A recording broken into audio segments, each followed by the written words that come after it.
Critical mass irrevocable. Blood loss imminent.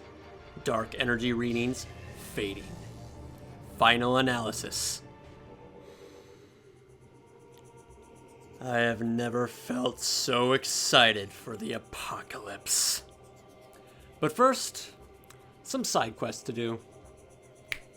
Hello everyone, GBA049 here, and welcome back to another episode of Let's Play Metroid Prime 2 Echoes in the Metroid Prime Marathon series, episode number 45. Not quite close to the finale just yet, as I still have yet to show off multiplayer after this. But for now, we've got some unfinished business to take care of, so let's get on with it, shall we? Starting with our very last game of That was weird. Starting with our very last game of Simon Says. Actually, Sonic Says is more fitting, I suppose. Samus says, fuck off. Alright, so let's go take a look at the pattern here. I think it's, dun dun dun dun. I'm just guessing. Finally got to hear that noise.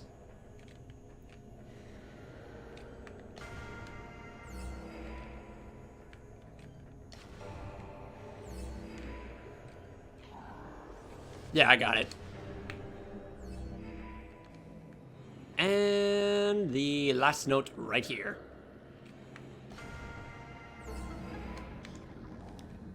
It is the very last Beam Ammo expansion to snag for our collection. Maxed out on light beam and dark beam ammunition. Yep, life is good.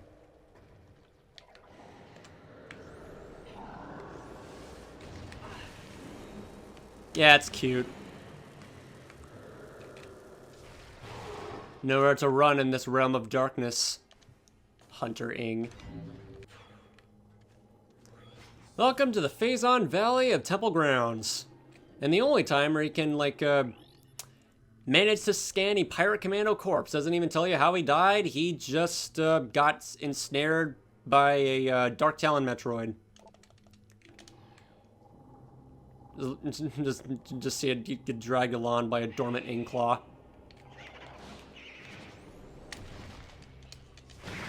For sure it wouldn't charge that up in time.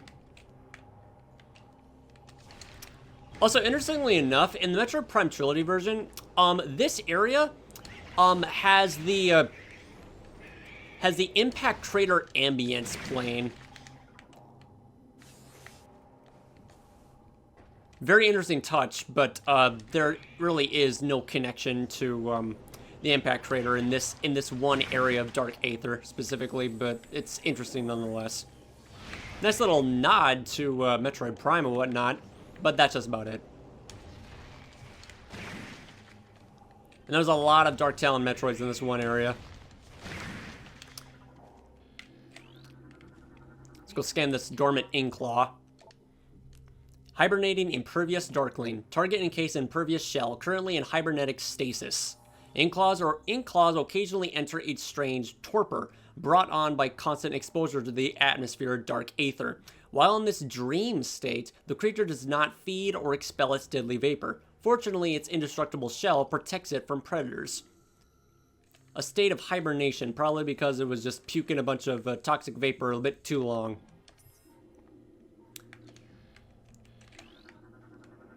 And apparently useful enough for the devs to replace ingworms entirely. Especially in the next area.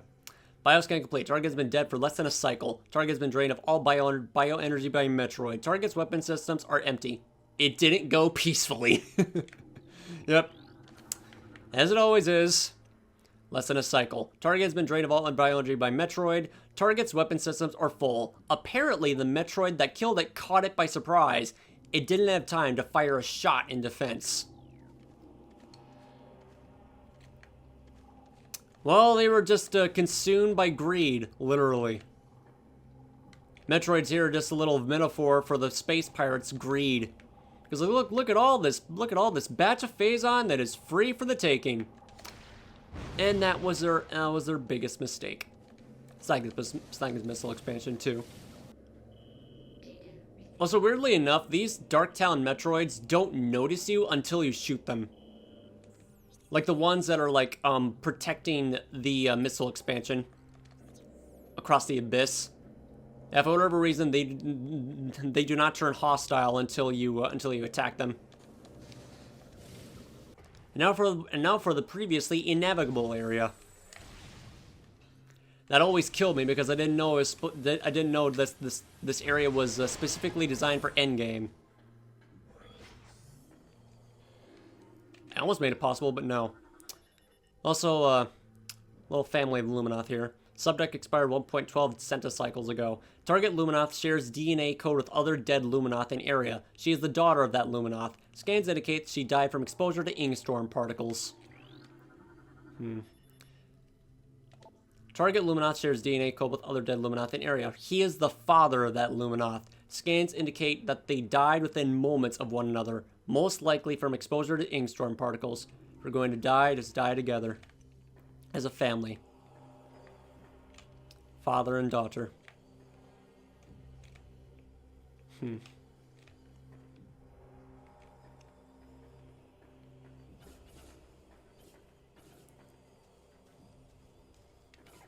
Little effects from the Inkstorm just bumping into you. Almost feels like as if that their little biting sound effects is trying to gnaw onto your armor, but in vain, because the light suit makes us impervious to them. Also, this area genuinely gives me the crease for the amount of warrior ing that spawn in this area, and also the fact that it's kind of easy to get lost in. Because it makes you think, it's like, okay, time to get out of here. Wait, no, this area's blocked off. Time to go, it's like, time to go back. And then all of a sudden, you just get jump scared by a warrior ing pissed to see you. Like, there's a lot of warrior ings that spawn in this area, and it's very uncomfortable.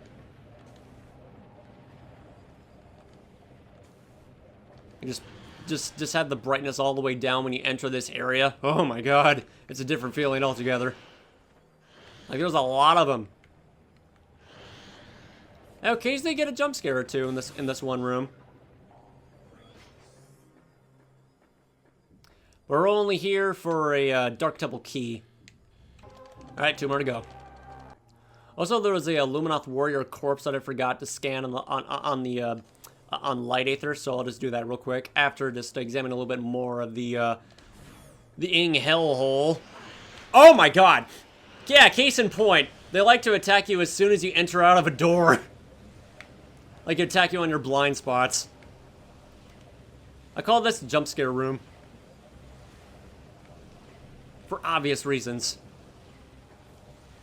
But we shouldn't be afraid. We have the Annihilator Beam and the Imploder, so...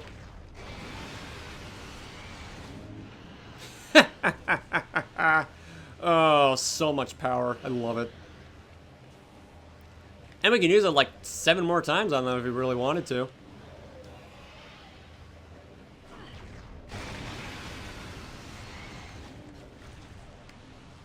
No, I mean, I'm just having a little bit too much fun annihilating my enemies.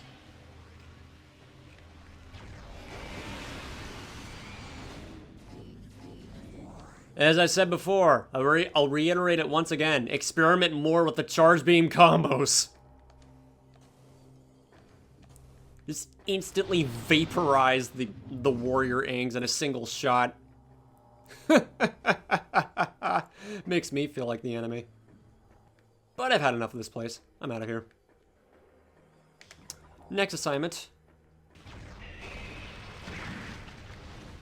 And I was gonna say, something interesting that I noticed. Every entrance to the Sky Temple is evidenced by the Ing Claw structures. That's a bit of a visual bug if I've ever seen it. Maybe it's not. I don't know. Let me take a look at that again. No, it is. It's just the effect of the super beacon. Interesting.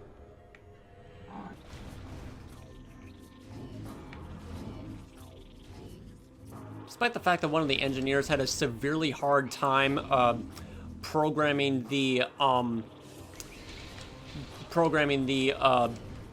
ammo system in this game. As much of a nightmare it was for him to get it right with all these variables and you know, things they needed to do to like make it balance and work properly. He did a fantastic job. He did a fantastic job you know, making it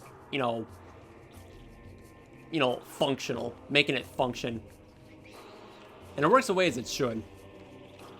Despite the you know, slight controversy that people have for like detesting the ammo system in this game. I personally love it. Because once again, these weapons are extremely fucking overpowered.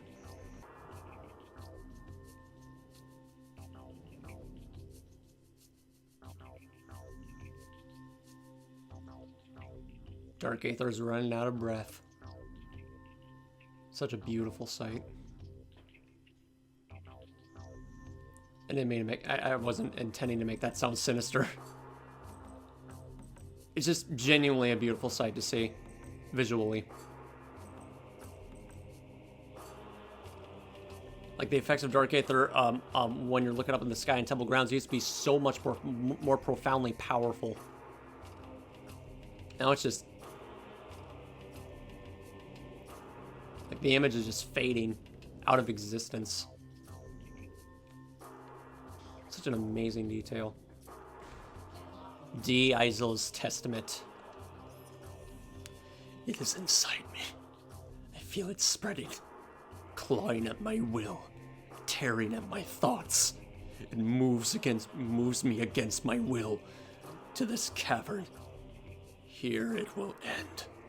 I do not wish this. Do not want my body to become a weapon for the Ing within me. It hates. It demands obedience. I will fight to the end.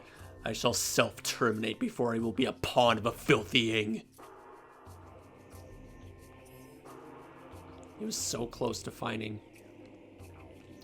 so close to finding his key. That's definitely got to be the worst of the Luminoth warrior lore entries. Like, you can just see and visualize the effects of him about to be possessed before he just decides to kill himself. I'll be real with you here.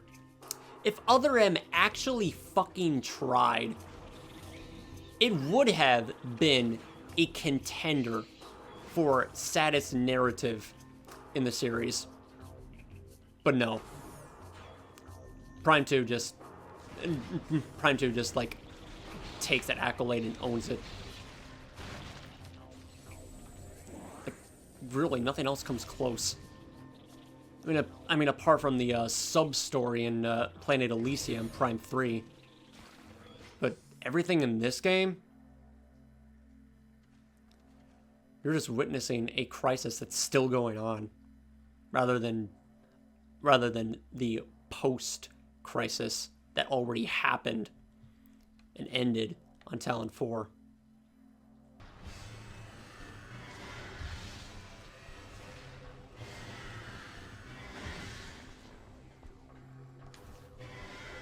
Back when I had no idea how the hell to kill these enemies, and they end up killing me because I thought they were invulnerable. Oh, I mean, I'm just going through the things that I completely forgot to showcase in like previous episodes before.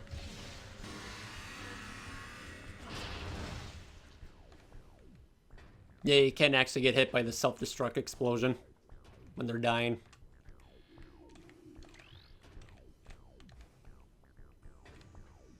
This whole thing progress of another Quadraxis because they realize that doing so is complete suicide.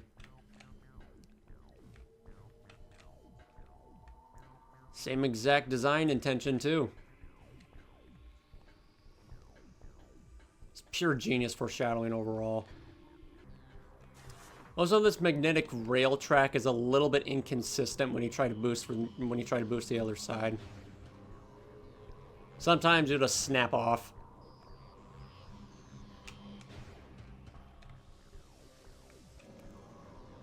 I'm pretty sure that's also been fixed in the trilogy.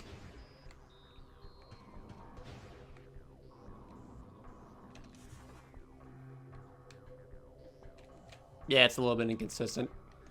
So remember what I stated earlier about the presentation and build-up of the second Dark Samus fight really resembles something you'd see in a horror game?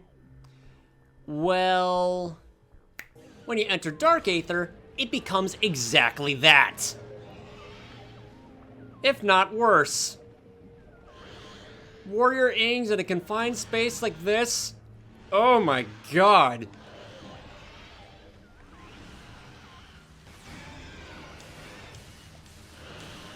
But again, they're an absolute joke anyway, so...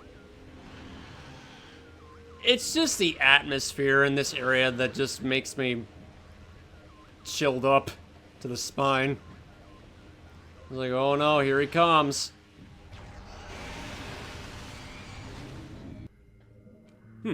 Interesting. That same wall of Phazon that's on Light Aether is in the same spot as it is on Dark Aether. Also, I love how that Aang in the ceiling just straight up leaves after when you kill it the first time. It's like, yeah, I'm never gonna do this again. Smart move on your part, my friend. You know, I've actually never tested this before.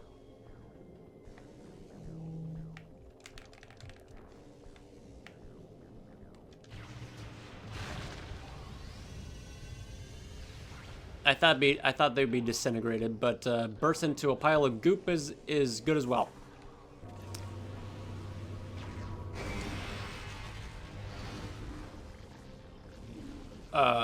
Oops.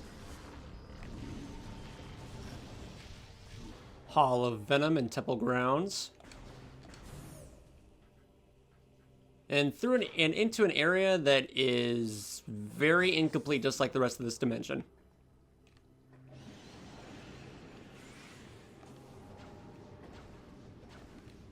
Case in point with this. It's just so silly.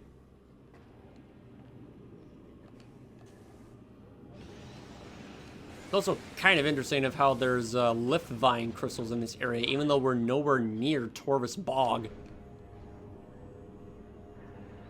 But, oh well. That's the last of the temple keys we're gonna go get in Temple Grounds.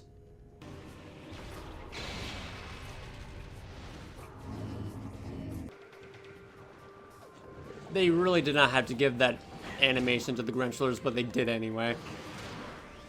Makes them somewhat endearing. Also the sniffing.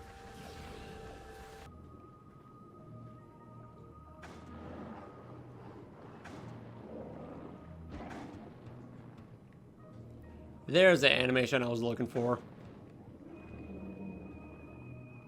Not done with it just yet. Might do that again for me?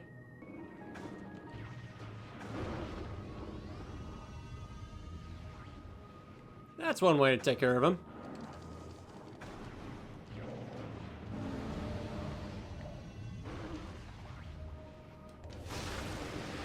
Alright, it's time for the moment you've all been waiting for. Here comes the boy. Hello. Well, there he is. Just make sure you know this is the only time I'm only going to go put in some quality edits in this series. But here it is. My favorite enemy in the that's a lie. My favorite enemy. Oh, in the Metroid series. It's still the Resbit, but I just really love this guy as a close second. Watch Drone is everything you could ever possibly ask for from a non-enemy in a video game. He's just so damn adorable to me, and I absolutely love him within every fiber of my being. I mean, the way they waddle, the way they waddle, the noises they make, and the fact that the watch drones are just, you know, cannot be killed, and you cannot hurt them, and they cannot hurt you. So therefore, they are a very precious enemy. If you even call it that, because I've tried it. They're completely immune to every single attack you throw at them. Light burst, dark burst, light beam, annihilator beam. It just bounces right back and does absolutely nothing. And their purpose is just guard a key area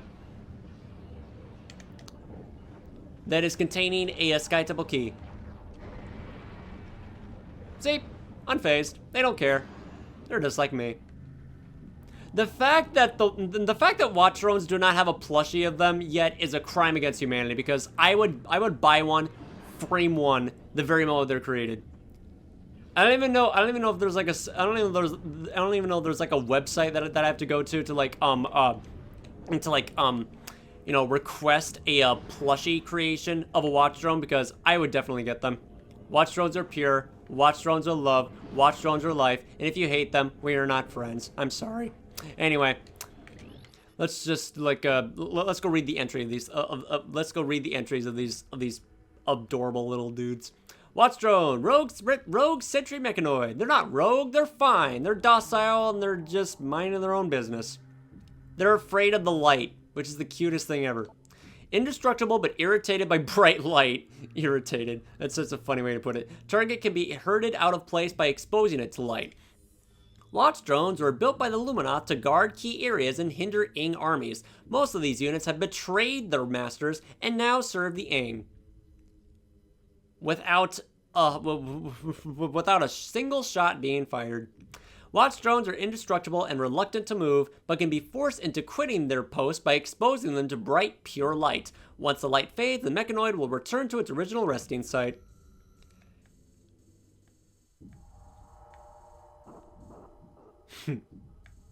Such a cute enemy.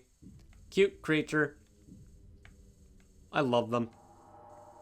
I absolutely love them. How could you not? Just look at them. They're just very curious creatures. The way they follow your movement. The way they follow your movement is like, what are you doing? Oh, I'm just checking you out. They're just keeping watch on any intruders that come by. I was like, no, I'm just gonna go. I'm just gonna go sit here and just like not move until you tell me to. Hey, watch drone, can you watch drone? Can you do me a huge favor and please move out of the way so I can get the Sky Temple key? Okay, fine. Right this way, madam. Oh, you are so kind. But wait, it gets better. There's another one.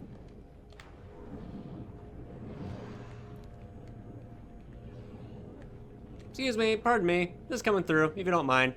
No, you really don't mind, do you? Nope. You don't.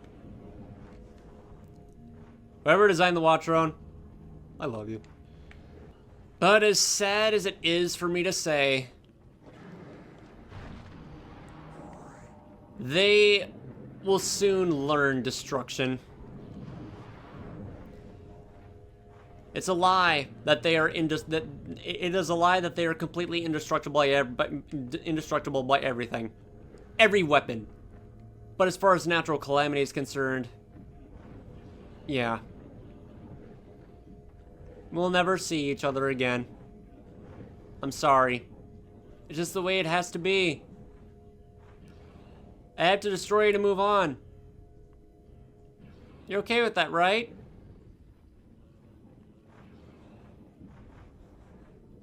You're okay with it. I'm not going to enjoy doing it, but it's the only thing I'm going to regret about destroying Dark Aether, is that the watch drones will cease to exist.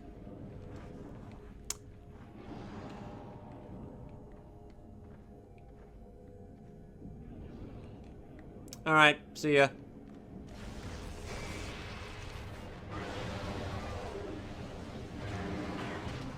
Definitely one way to take care of a Dark Grenchler, too. Just vaporize him with the freaking imploder. Sonic Boom is so generic. Oh, is that us with the watch drone? It was all meant for him. Especially for you, my little buddy.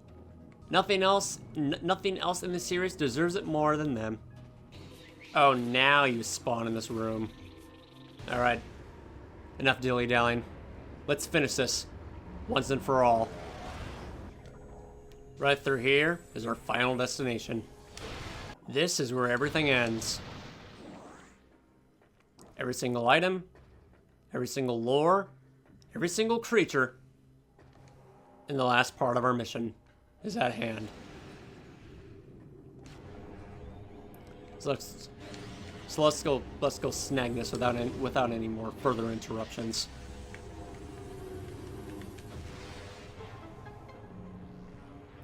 Really did not have to put a cutscene in that, but okay. I'll take it.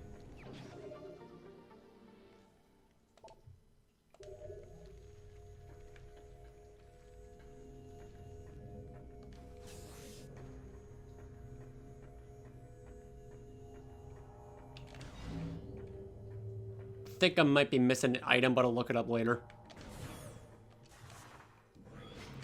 For now, let's go examine the rest of this lore before picking up the final Sky Temple key and enter the Sky Temple. Once and for all.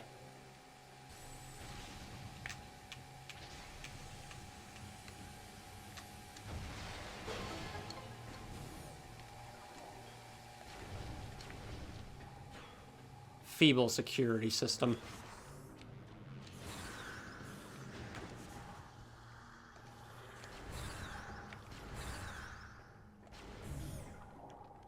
There's a lot of phazon in this room.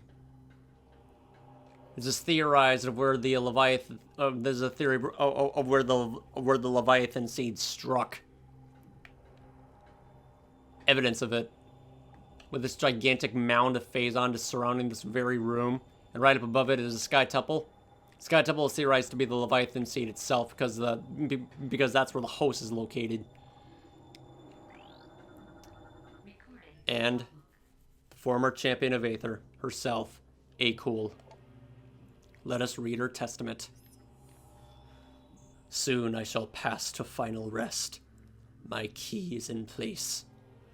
Through my spiritual link to the others, I know where their bodies lie. I shall leave this knowledge that their last location in the dark world can be known. May this knowledge lead our warriors to the Sky Temple keys. The time draws near. Hear the words of Akul. She they call champion of Aether. Know that my warriors fought and died with uncommon valor. Do not look unkindly upon their failure, for they died to save us all.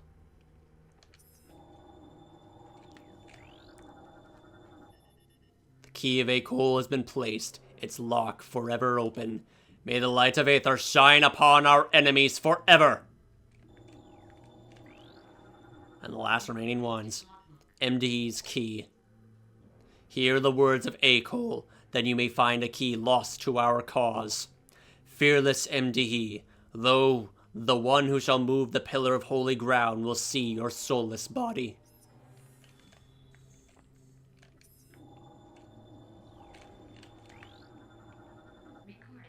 Mighty Jeff Me, in the last, what did you see? Was it one of our gates closing, sealing the scorched land from our holy ground? Noble J-Still lost his soul before a fortress in the scorched land. Gallant Be Still, she lies deep in a fortress of dry land. Brave Estlai, beside the marsh of a raining land, she laid her body forever. Gentle Jesik, with a bearer pod, he sleeps in a flooded temple. Loyal Esters, he no longer breathes, looking down at the great bridge of a holy fortress. Judicious Sirik, in a small corridor within the depths of a high fortress, he lies silently. Steadfast Deisel, who shall disturb you among the trees of holy ground? No one shall remain forevermore disturbed. Your slumber will be eternal, no longer in vain. I shall deliver the final key to pry open this final lock and solve and cure this disease that has plagued you for millennia. Let's go. The last remaining key, and it shall be acquired without interruption. Swarm upon swarm upon swarm of warrior ing.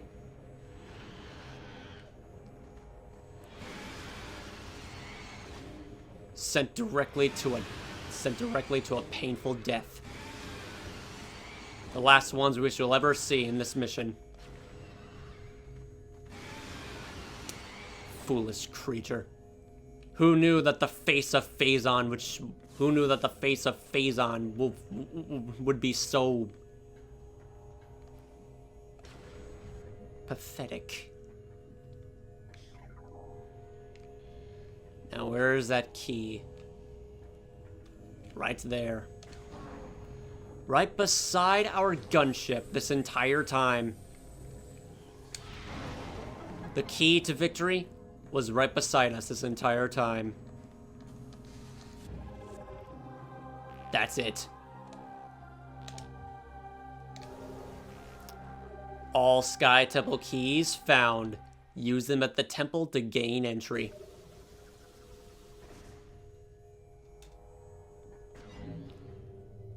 Though embarrassingly, it looks like that I did not actually receive every item in the game. I wonder what it is that I'm missing exactly. It's a missile expansion. That's all I know for sure. Shouldn't take that long for me to figure out.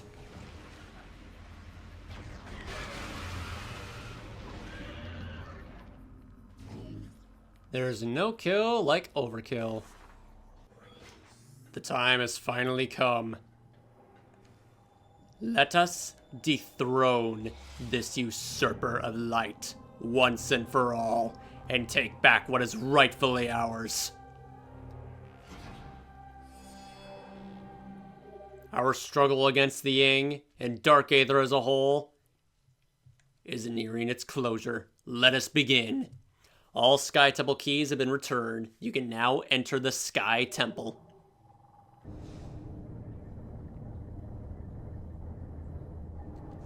Thank you for everything, Luminoth Warriors, and Nicole too.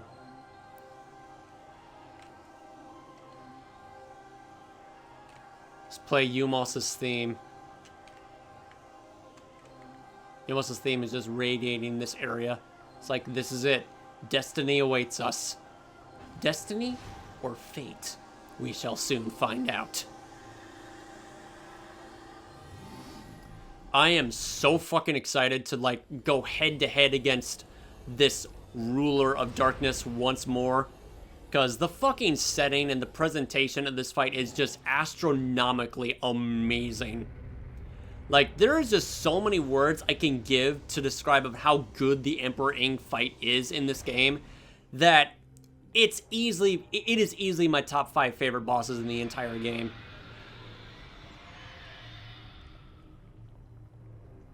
And directly right above us is the last source of planetary energy that we're looking for. But it's not. It certainly won't be easy to obtain it, because the Emperor Ing is just fulfilling its duty as the Emperor of, well, you know, the Ing, the Harbinger of Darkness and the Carrier of Light, going head to head in an all-out brawl to the death. One shall stand, the other shall fall, standing above all, and we're just standing above the pinnacle of nothing.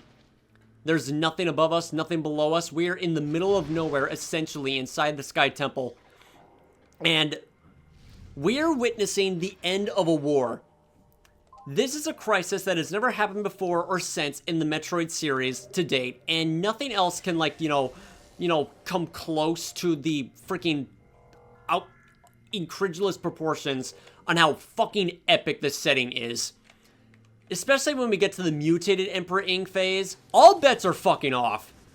It is just so intense, so epic, so beautiful, and poetic and all of it is just, you know, poetic to just intertwine in this obscene, you know, mass.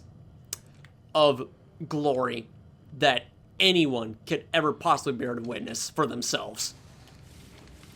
Some say that the mutated Emperor Ing is a annoying fight because of the fact that it constantly opens and closes its mouth every time. I call that a test of patience.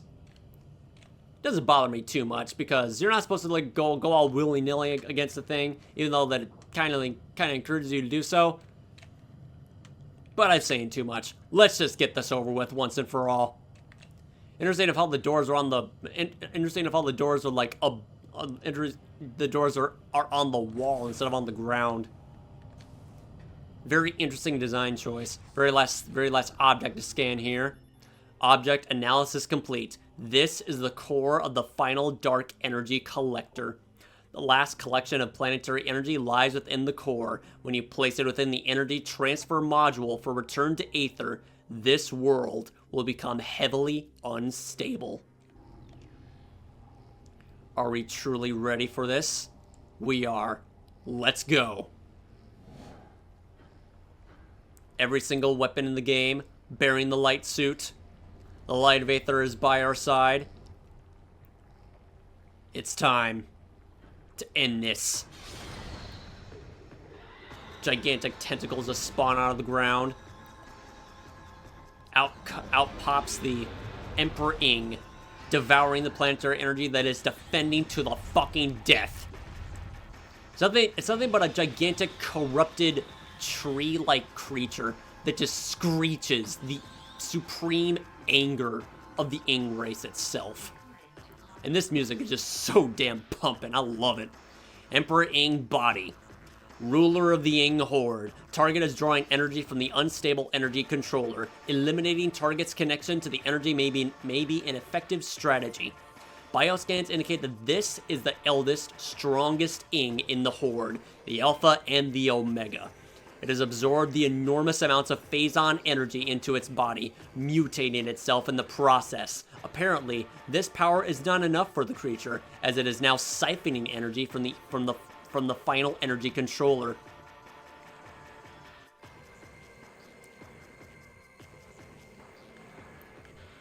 Chemistry from the percussion in that segment is just so damn good. Boom, boom, boom, boom, boom.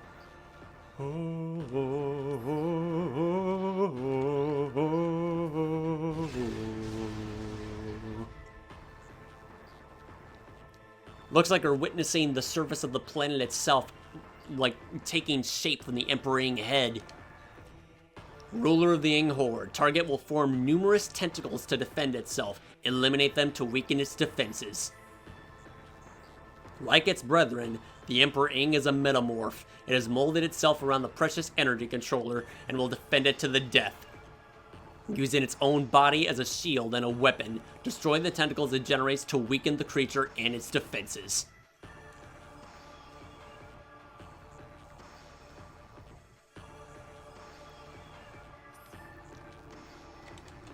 It's absolutely nothing compared to what we're about to witness after we take care of this form. As it's just the beginning of something truly devastating. And unique, too. I've lost count of how many times I've listened to the first phase of the Emperor Ing medley. But it's just so damn good. Percussion is great. The atmosphere is fantastic, just like everything else that Dark Aether has to offer. And it just really keeps you, on edge the entire time. Emperor Ing Eye. Unstable Ing biomass. Central eye is protected by a potent barrier shield. Shield does not provide complete coverage, however. The Emperor Ing is exposed its main eye, from which it can fire powerful energy beams. It is protected by a barrier shield, although not completely. The eye can be locked onto, but only direct shots will get past the shield. Very interesting of how the inside of the Emperor Ing's eye is coated in a bright, pure layer of light itself. Probably dark light, if I had to suggest.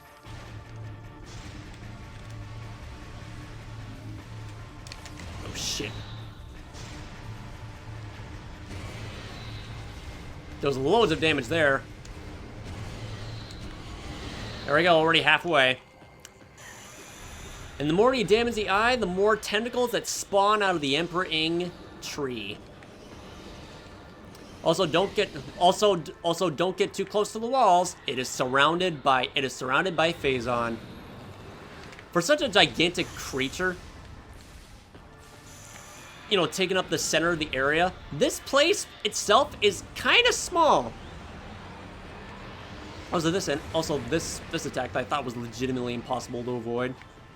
But no, just walk around and you'll be fine.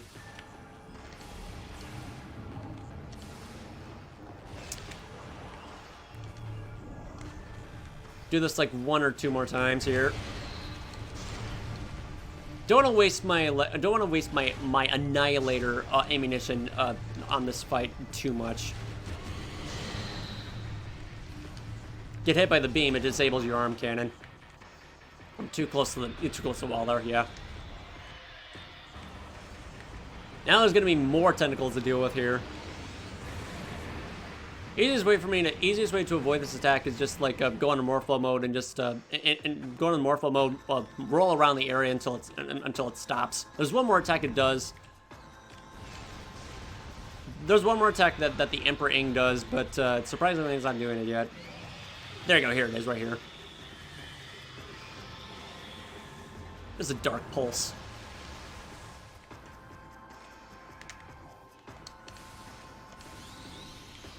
God forbid if you're dealing with this thing in hyper mode, it takes 2 shots of the light beam or just about everything in your arsenal to like destroy 1 tentacle, and it's kind of annoying. That's why I always suggest to just use missiles. Don't bother using the light beam or anything else to like to get rid of the tentacles.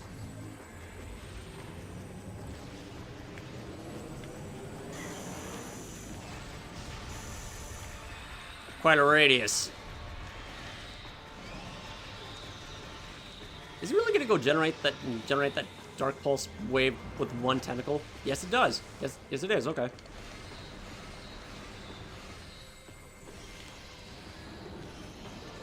I wonder. Oh, duh. Oh, I can. Okay, cool.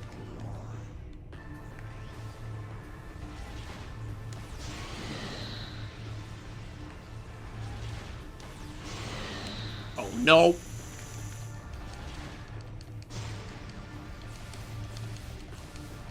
Oh, that's not good. Okay. Well, looks like I have to go through this phase yet again. Oh, so you can damage the tentacles. I didn't know that. Don't take too much damage here. So 1 more hit is all it takes. Oh yeah, also... Wait a second, why did I think of this before? The Seeker Missile! Just use that instead!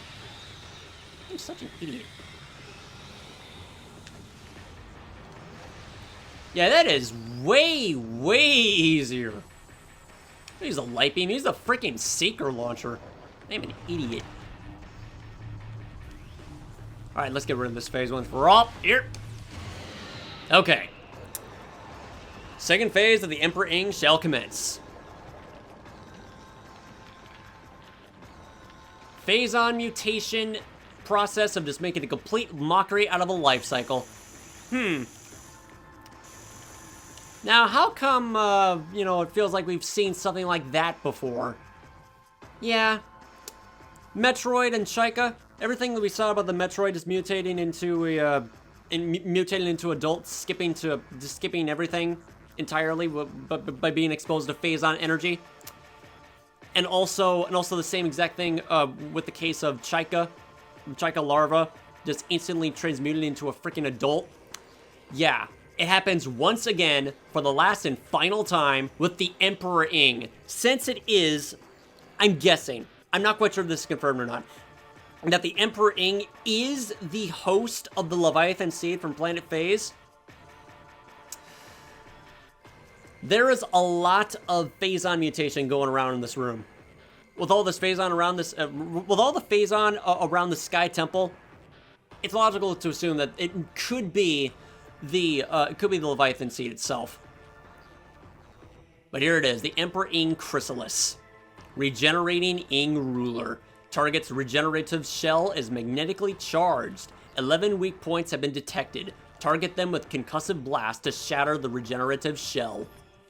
The heavily damaged Emperor Ing has entered a regenerative state inside a durable healing shell. Tactical scans have detected 11 weak points on the magnetically charged shell. Spiderball travel is possible on the shell surface. Damage the weak spots with explosives to crack the shell and expose the enemy within.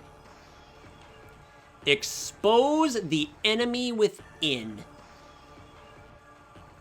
Interesting of how the weak points aren't registered on like the rest of the model. They're just leaked underneath. Looks like a starfish. Inglets spawn on its surface, along with very interesting looking darkling tentacles that aren't darkling tentacles. It's just basically the presence of the Emperor Ing itself just trying to defend itself while it's regenerating inside its cocoon. Don't waste too much of the power bombs here. So get off of me. Oh yeah, and the entire time when you're in this phase, the poison mist rises, so you gotta be quick. But it eventually subsides and just like lowers down after a while, so you have nothing to worry about.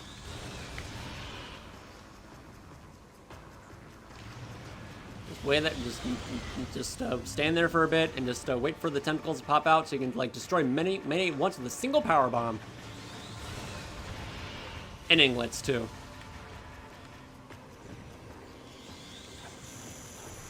Can I like get that one too?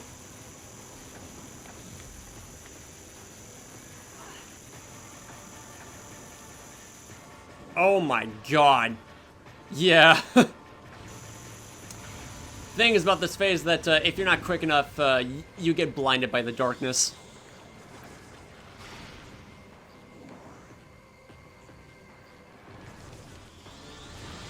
Alright, I got that tentacle. And also makes it significantly more difficult to like find the rest of the weak points on the chrysalis as well. The rest of them all over here.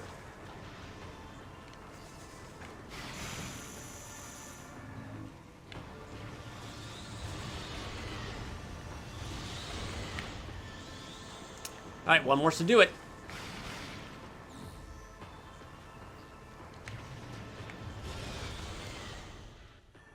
Nothing is more badass than hearing the main theme song of the game just scream out for the final battle. Shit just got real. And it is furious. Monster Hunter fans can definitely relate to what I just said. It's the best feeling ever. Say hello to the one and only mutated Emperor Ing. Let's fucking go.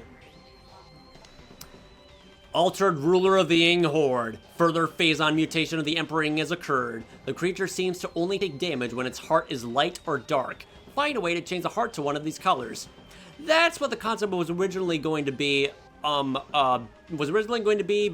for some reason they left that in the scan entry.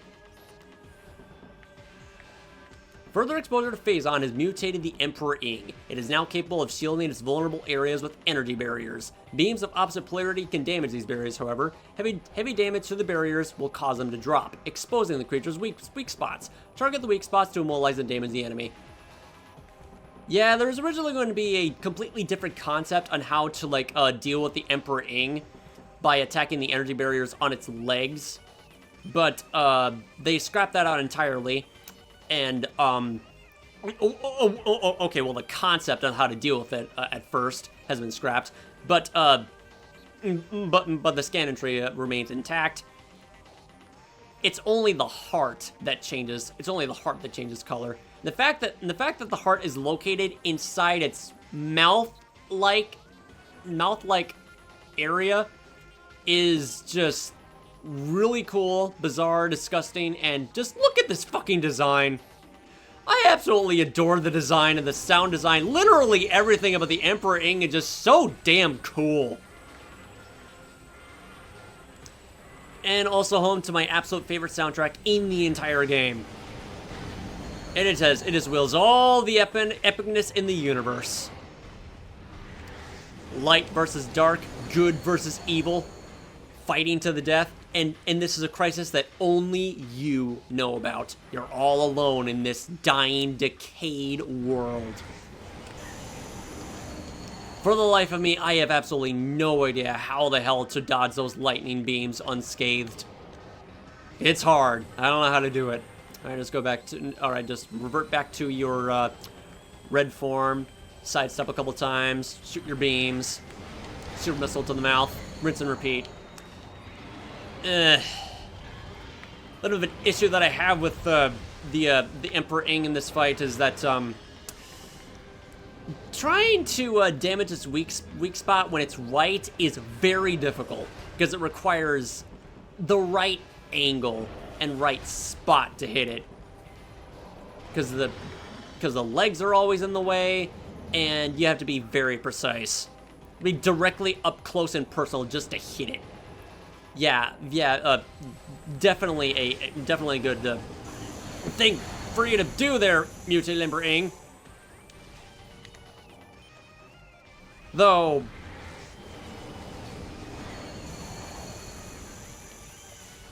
you know, the Sunburst should have done something there. Deal enough damage, and the core becomes brighter and lights up the room. Cover that move.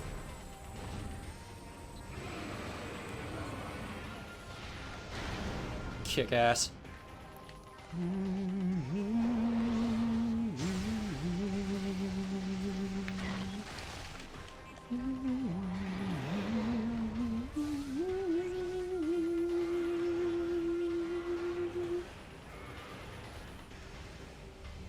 Well, the craziest part is about the mutated Emperor Ing.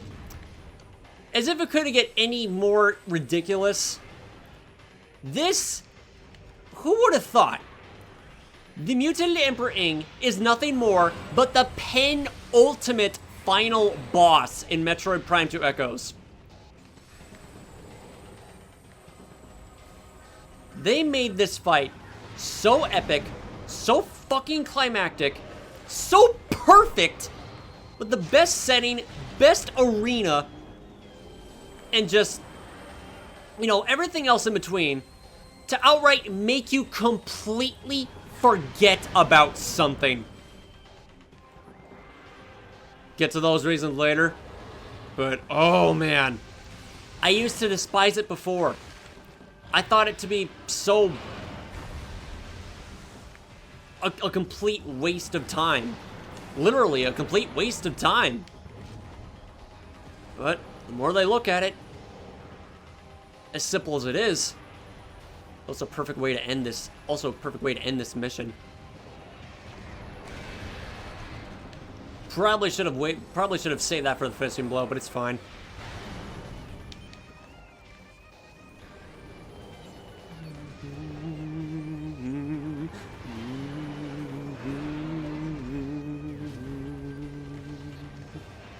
Okay, now I'm hitting the weak spot.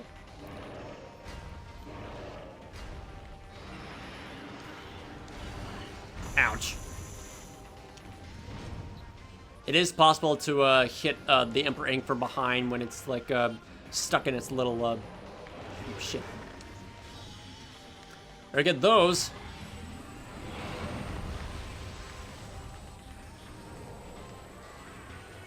There's a little sliding animation. Really really lighting the place up.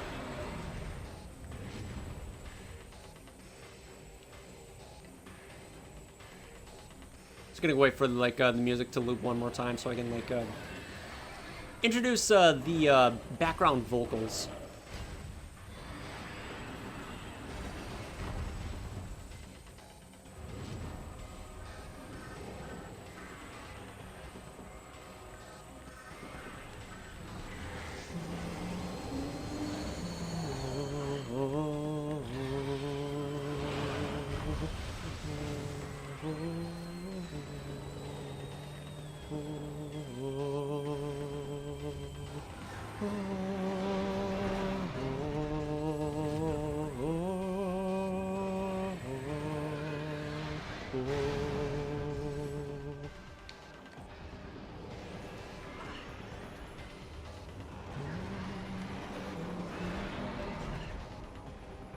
Okay, fine. You like darkness, huh? Have all of it. Taste the darkness. Taste all of it. And after when we slay this ruler of dark, we claim our ultimate prize, destroy this planet once and for all, and while we're escaping, the absolute best and kick-ass remix of the escape theme in the original Metroid blasts through the atmosphere for one final showdown. No one would have possibly expected it either. I sure as hell didn't.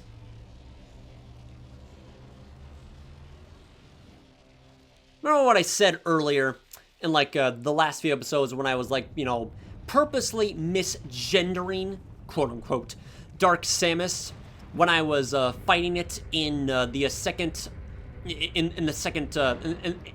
encounter.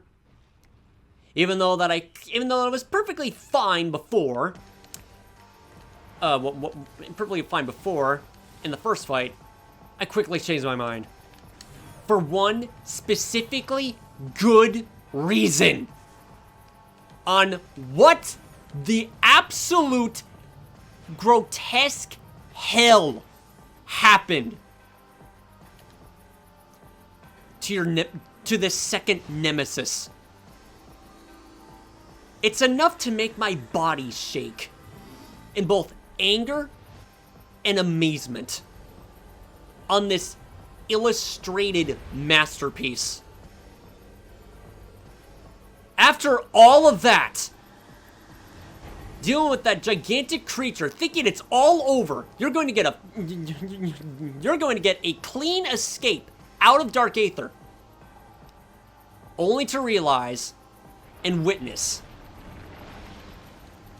that it's far from over. This can't be happening. What's behind you? An incorporeal, ghastly apparition of Dark Samus. Let me tell you something right now. Let me make this 100% fucking clear. I don't give a shit if Dark Samus is, you know, referred to as female, a character, anything. You can classify Dark Samus for, you know, identity. Here's the thing. Dark Samus stole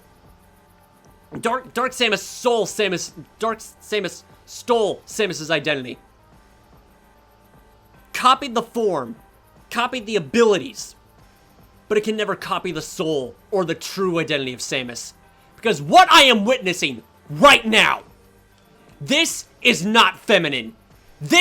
What I'm looking at right now is nothing but a fucking monster. Look at this thing.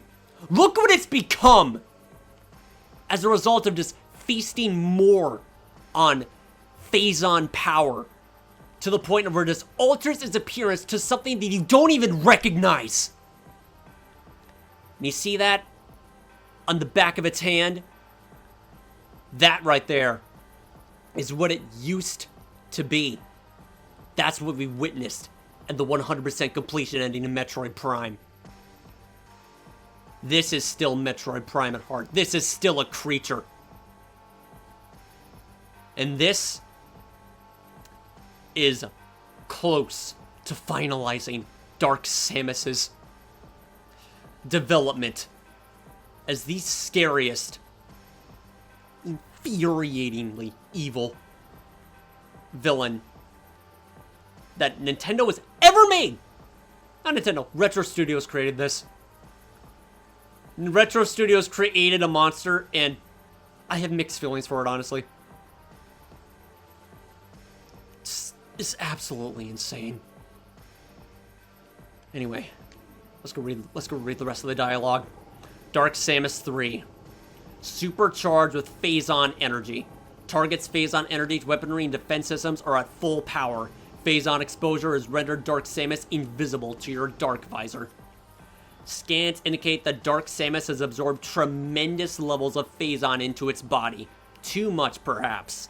It can vent Phazon energy in the form of destructive blasts and protective shields. Doing so will Doing so will help it maintain stability.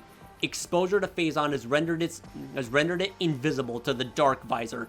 These new abilities, combined with its already formidable arsenal, place Dark Samus at the highest threat level. Thrown at you at the worst possible time. It's not finished with you yet. This is vengeance. So much Phazon energy, so much corruption from Dark Samus that it will just do everything to finish you right then and there on the spot.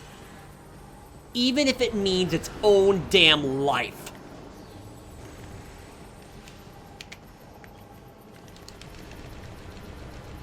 Wail on it with the Annihilator Beam until it rises up in the air. And this is so easy to miss. The final form of Dark Samus. Dark Samus number 4, Unstable Phazon Energy Form. Target can generate shield immune to all forms of attack except Phazon Energy. Draw in Expelled Phazon for use as a weapon. Just like old times, huh? Except even better.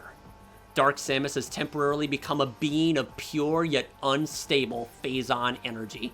It can generate a shield that is invulnerable to all attacks, save one. Need to calm down here. Heart's racing. Blast of Phazon energy itself.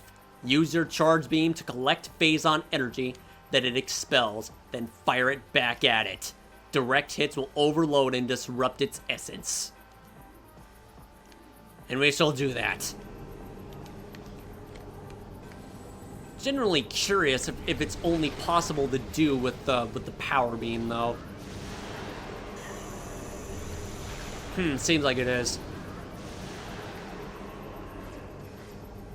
Technically I can, but it doesn't work. Just have the ability to shoot missiles straight out of your damn body. Like self-generating it.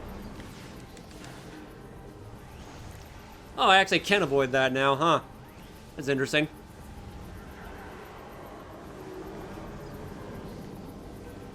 Don't mind me, I'm just experimenting here a little bit.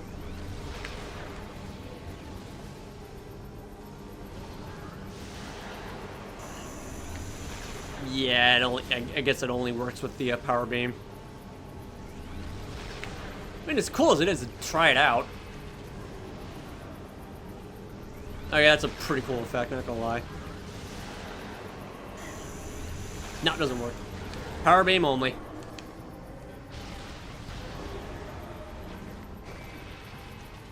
Just do that to like do that to just to make it instantly fuck right off. All right, let's finish this.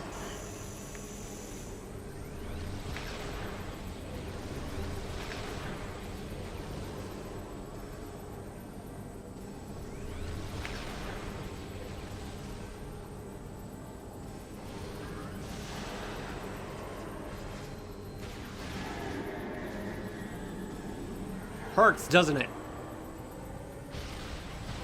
Good. It should be.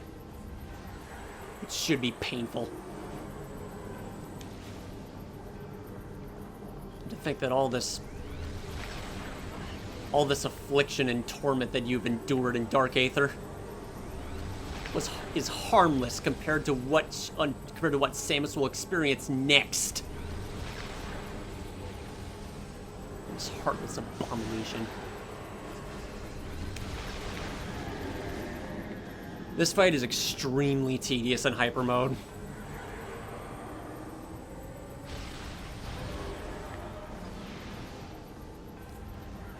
Although it feels like that I've been missing a couple scans. For some reason, I shouldn't have.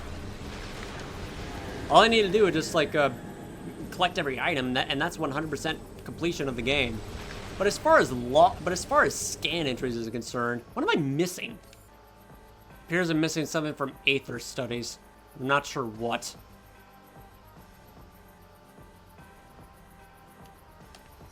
I'll worry about that later. Let's not waste any more time here. Let's finish this game.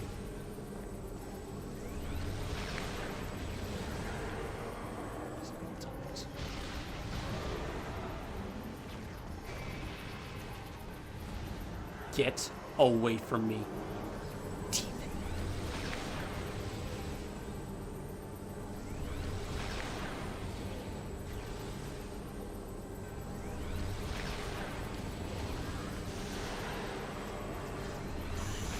Oh, come on.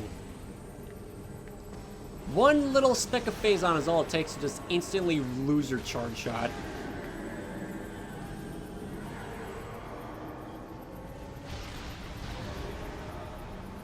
Hey, let me curious. How much damage with the dark beam do you take? No longer have that weakness, huh? All that matters to you is phazon. So be it. If it's phazon you want, it's phazon you get.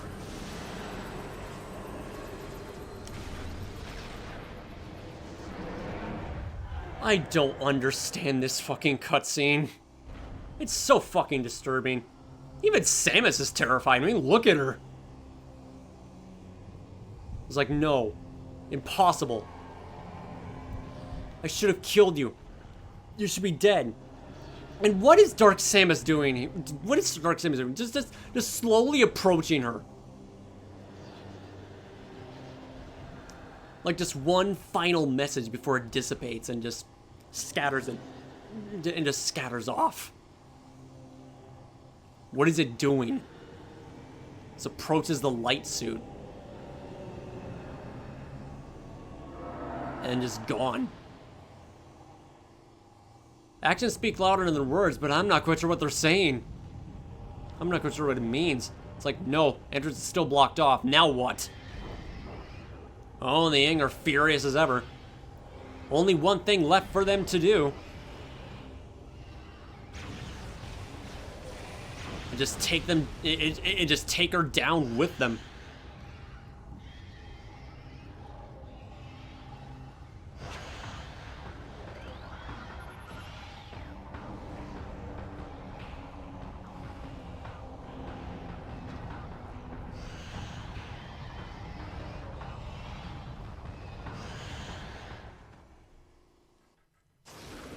And escape just in time. Just like always, Samus. Perfect landing as always. Looks behind her. And they're just trying to escape. That freaked me out when I first saw it. And the nightmare has been slain. You must woke everyone up from stasis. The light has been restored to this planet, and we no longer need to wear it. Our mission has been fulfilled. We've done it.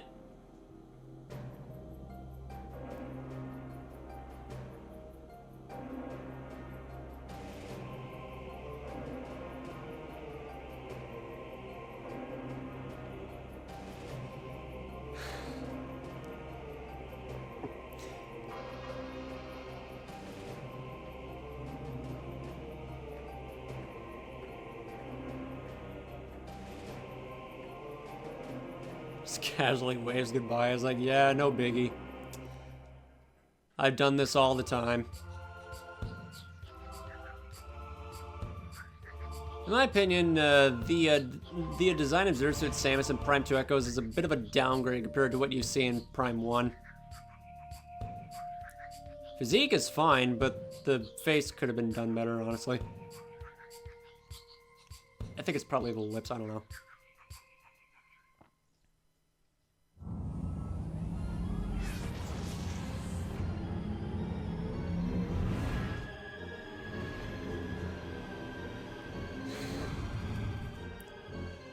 That's it.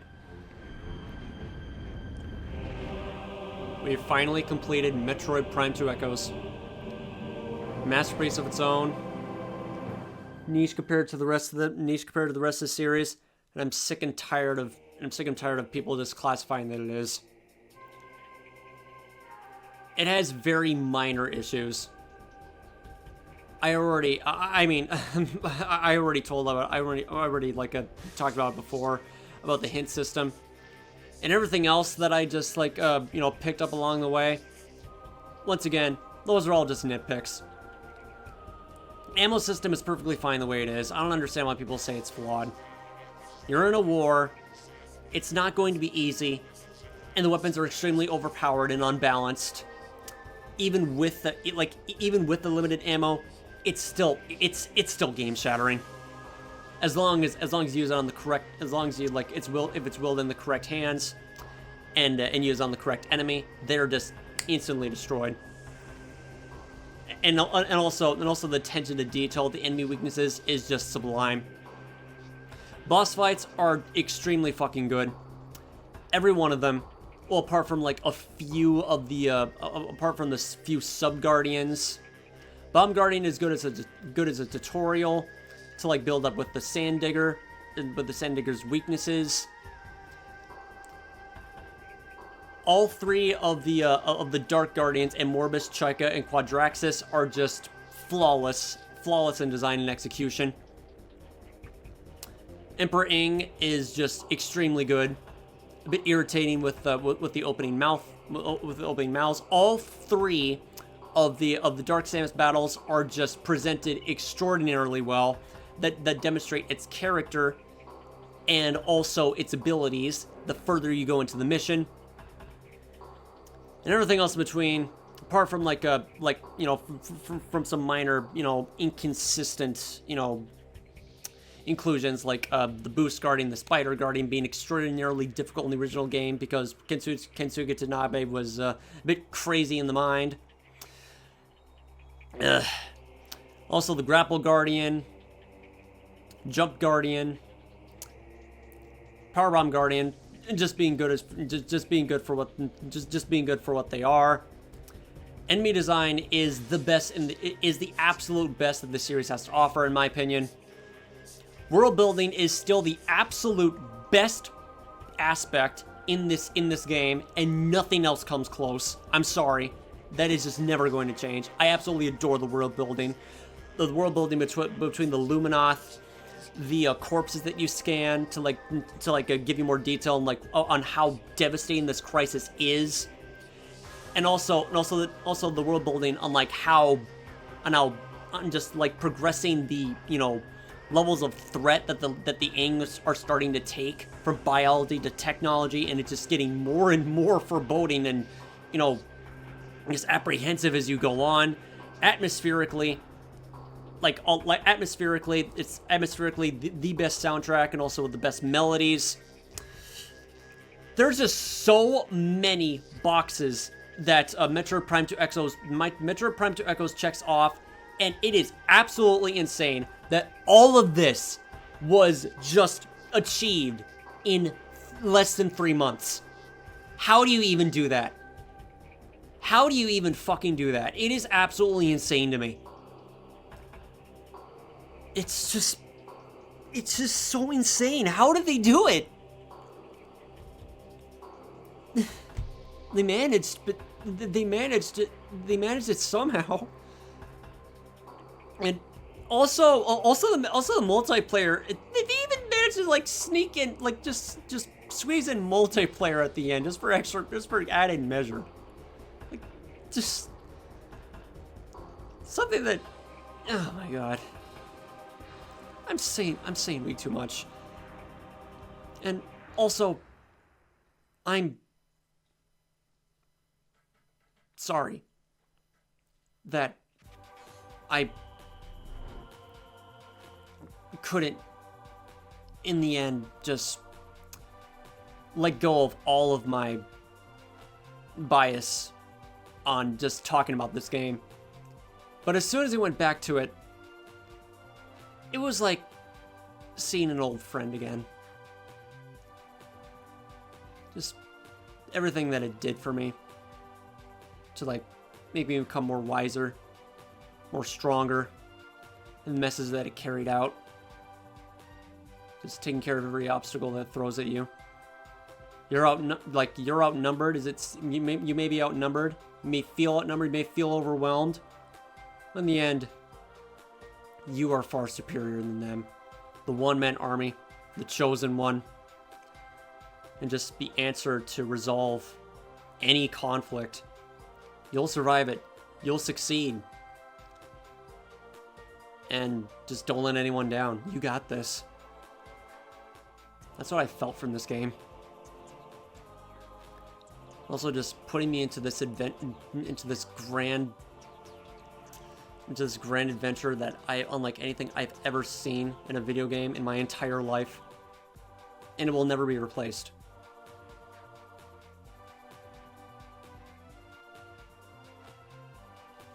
Like, I really tried to, like, withhold my bias as much as I possibly could. At the end, I just couldn't help it. This game is just so damn good. It's absolute fucking perfection in its finest form. I know that might be, I know that's definitely subjective, but at the same time, it's sort of not. There's just so much that this game just got away with to make it, like, stand out more than the other games in the franchise.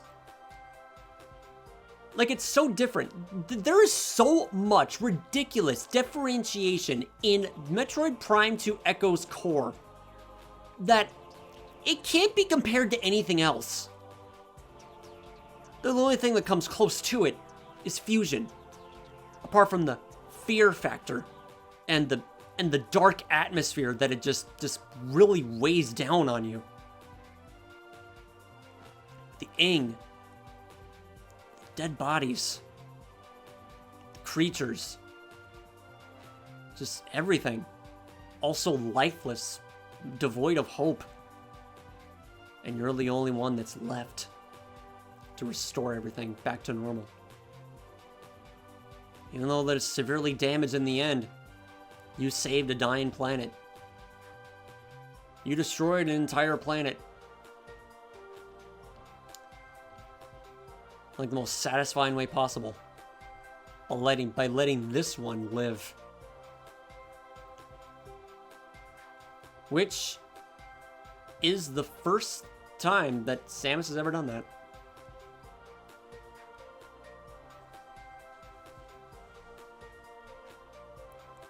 It's the one thing that I still can't believe this very day. All of this, every boss, every enemy, all the pain that you've endured, everything that you've witnessed, been through, all the while, all of this was prevented moments before arrival. It just cannot get any better than that. And I feel like that the last thing that needs to be done in order to move on to its corrupted phase is multiplayer.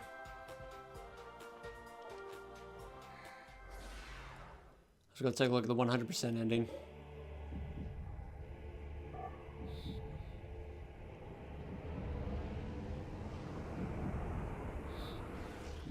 Teasing a sequel in the next 4 years.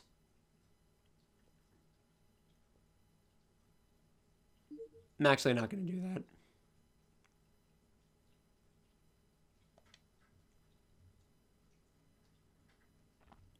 Because I just want to like get the other remaining scan entry.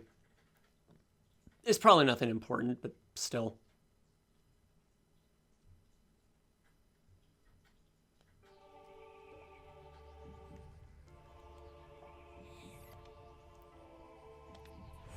One thing to do left is examine the image gallery. Key is right there, okay. Federation soldiers. That right there is actually not Umos. That is supposed to be a Dark Luminoth. At one point, there was going to be a Dark Luminoth enemy in the game, but it was scrapped for unknown reasons. It was shown in the E3 2004 demo, E3 in 2004 trailer, but only for a brief moment. It was let go for what reason we don't know. That would have just made it even more revolting. By revolting, I mean just painful. Agony just makes it even worse. Friends and family became the enemy, spilling Luminoth blood across the land. You can see it in their eyes, too. All corrupted.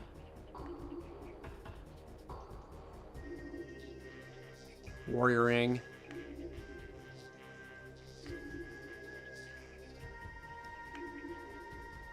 Detail more concept art. Samus being snared by some tentacle. Fight with Dark Samus. Might have been what the main menu was supposed to look like. Can I zoom in on this? Yes, I can. Wait, what does that say?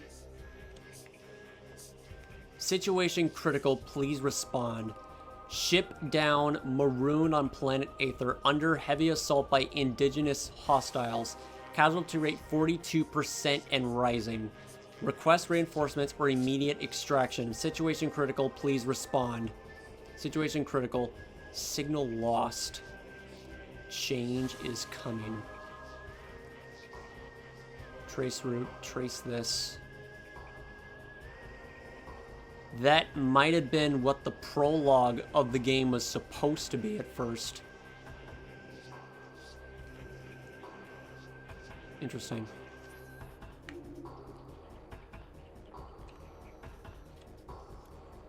Metroid DNA found. Data console. Wait a second. Samus Aran. Metroid 2. Extraction. DNA structure. That might detail the merging of you know, the development of Dark Samus.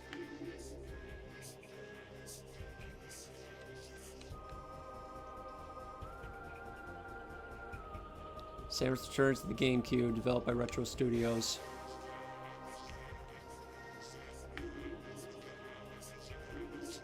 Good art. Put that on wallpaper. Put that on a t-shirt. That too. Models of Samus. Really good background of Samus fighting M. Morbus. His pose. That looks like to me that right beneath Samus is the Emperor Ing right there. Yeah, no question about it. That is the Emperor Ing. Right there, it looks like that Samus is exiting out of Ing worms, which is really weird. Japanese cover, Japanese cover for the game. Not as good of what we got though. Sorry to say.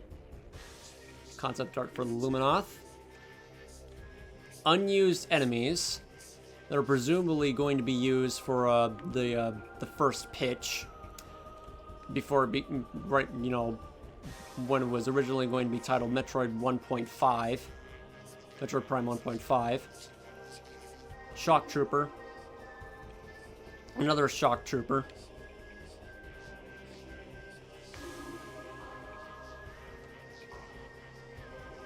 Might have been another Shock Trooper enemy for that concept, so it became the Space Pirate Commando and the original design of the Space Pirates in this game. Space Pirate enemy, Federation soldiers. This looks like could have been the Mad AI or like concept art for Dark Samus. Completed for the Federation Marine. Morph Ball.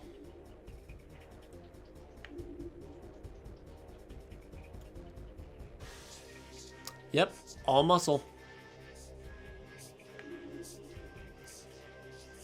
Dark suit.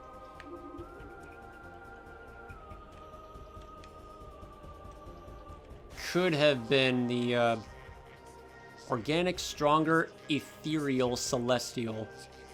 Yeah, that's definitely the concept art for the... Yep, concept art, original concept art for the light suit. Yeah, I'm glad they changed that. Exiting out of the portal. Screw attack at Sanctuary Fortress. Enemies that were completely scrapped. More of them here. They just look like the same. Yeah, all of them just look the same here.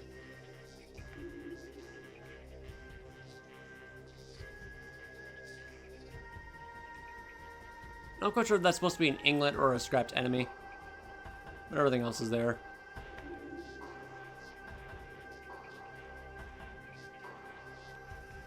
Not sure what that's supposed to be. Unused.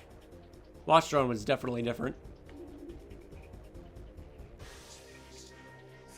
The only ones that are used is the infant talon Metroid.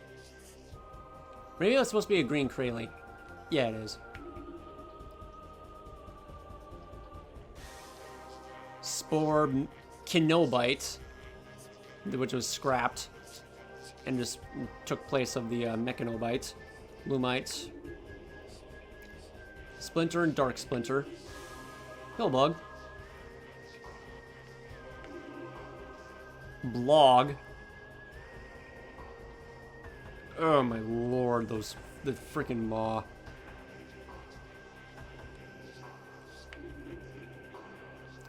Krayley. Crocus.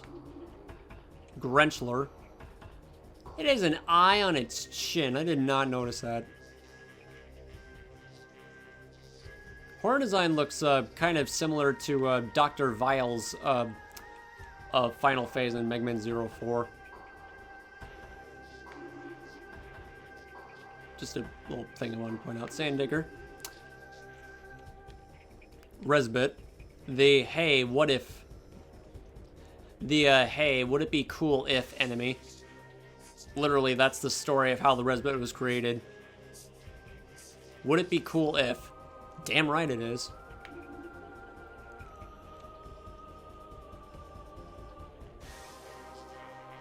Oh, the original concept art for how the fight with Morbus was originally going to be.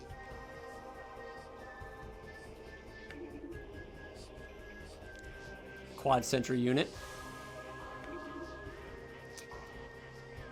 Shrieker, Shrieker, and Shrieker. Final form of that.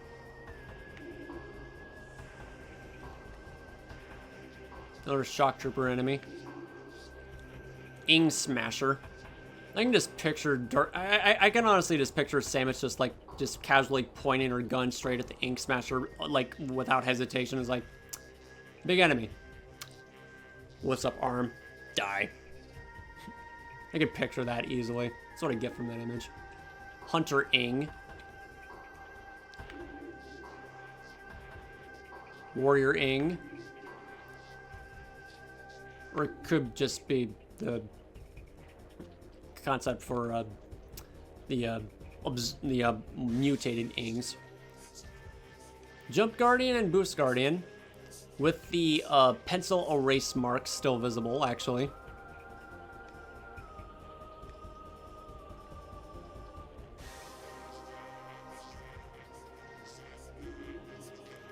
Grapple Guardian.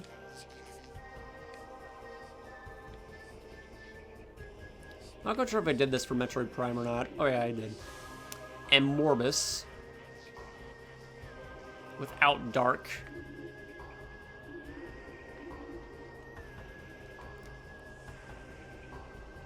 Yep. That's it.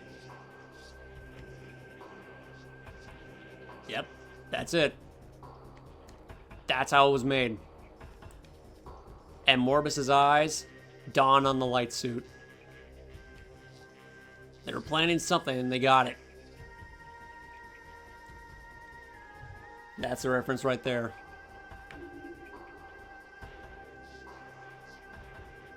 It's like just a gigantic fucking colossal maggot attached to a sphere.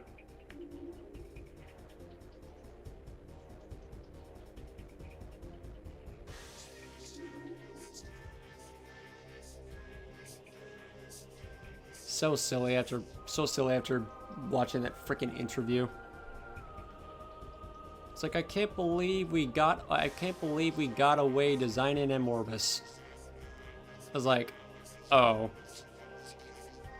Yeah, that's cute. That's very cute. It's not going to you know, change of how I view a Morbus though. Not at all. Chica larva. Chica adult. Wait a second, what the fuck? Why does it have Luminoth letters on its wings? Okay, that's interesting. Isn't it the same thing on there? No, it's only on its wings. Why does it have lettering on its chozo? I mean, why does it have Luminoth lettering on its wings? I hadn't noticed that before. Quadraxis. Armed. Unarmed. Originally going to have a brain on it. Like Mother Brain or Aurora Unit. Concept art for Dark Samus. Bubbly and ghost-like in form.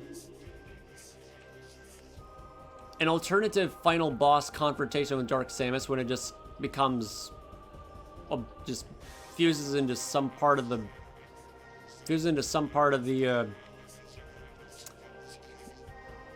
steel and becomes some sort of mechanical titan attached to the ground. Very reminiscent to what we actually see in the end of Metroid Prime 3 Corruption with the Aurora Unit 313. They just carried over there.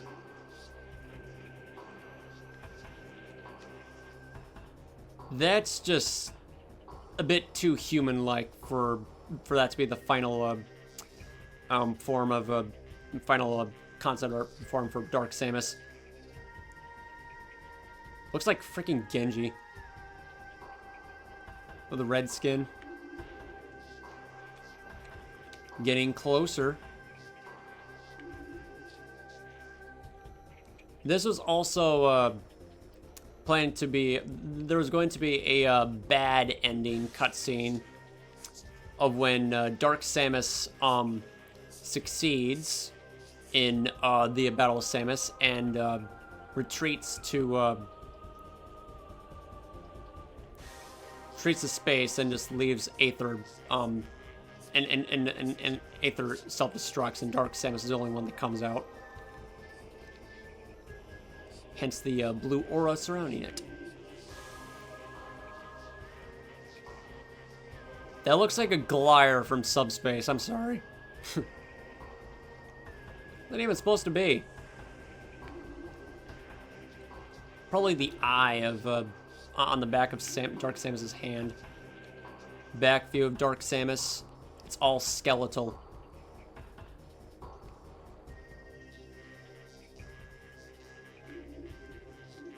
Back view and front view.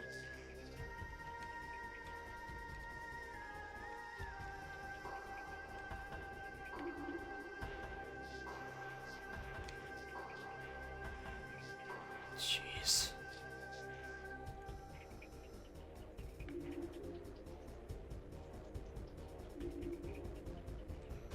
Getting close to the end here. Emperor. Looks like it was originally going to like launch its head out to attack. Chrysalis form. I wonder if Samus can be found on here. Barely. She's standing right on the tip of that tentacle.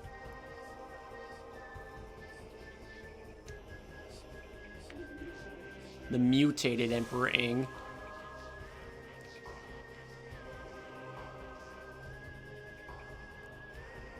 What is that supposed to be over there? Another Samus figure? For a side-by-side comparison?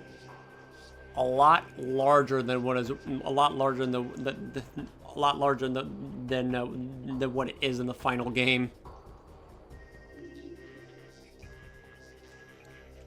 Could be the heart of Hunter Ing. I don't know what that's supposed to be. For the life of me, I do not know what this is supposed to be.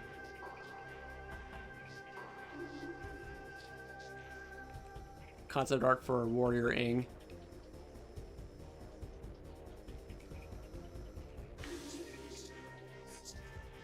Other enemies, there's a Sandbat right there.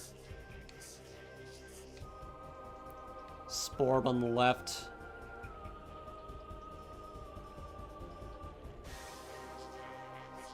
Looks like an enemy from Super Metroid too. I forgot what it was called.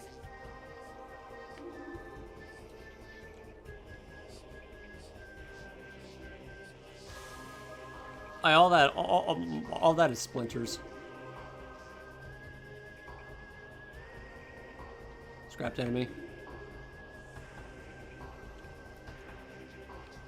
Architecture. Luminoth. There's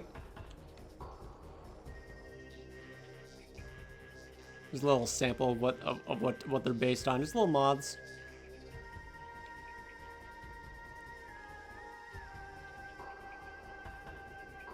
Mini boss? Huh.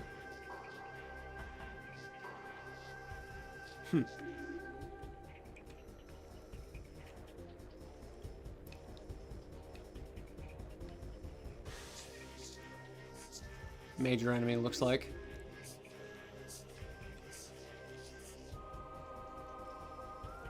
That's supposed to be a Federation Marine with his visor cracked. Wait a second. Its arms are missing. Tentacles are spewing out.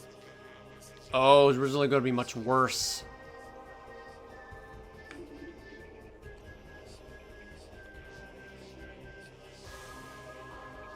Morbus or Sandigger? There's a Warrior Ing right there. There's a Sandigger. There's a whole bunch of stuff you can recognize.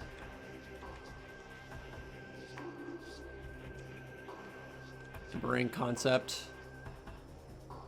Not finalized. Dark Samus with an extremely sharp knee. Has a Darkling tentacle. So it looks like when you shoot it. Oh, it's in English. Wisp tentacle.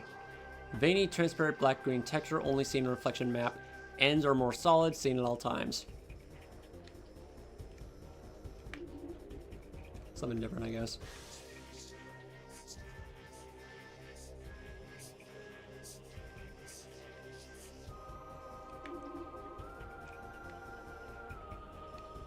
There's the final concept design for the Luminoth. And Morbus boss fight concept.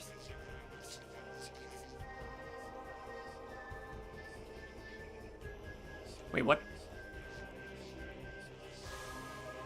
Fight Dark Samus?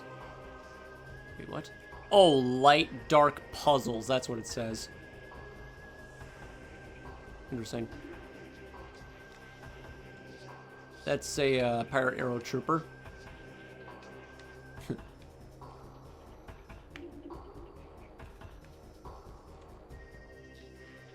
Ice Might.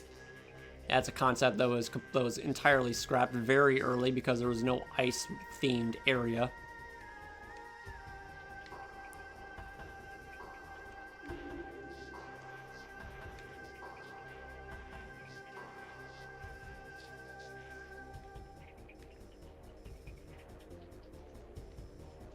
Dust pollen.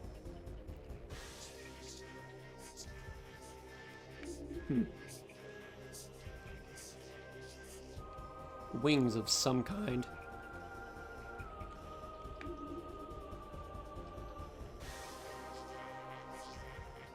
GFS turret concept? Why is it in negative? Digital Dark World.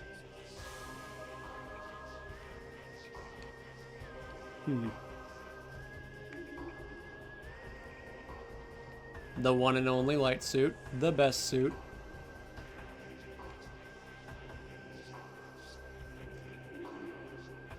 Luminoth Distress Signal Thought Cluster.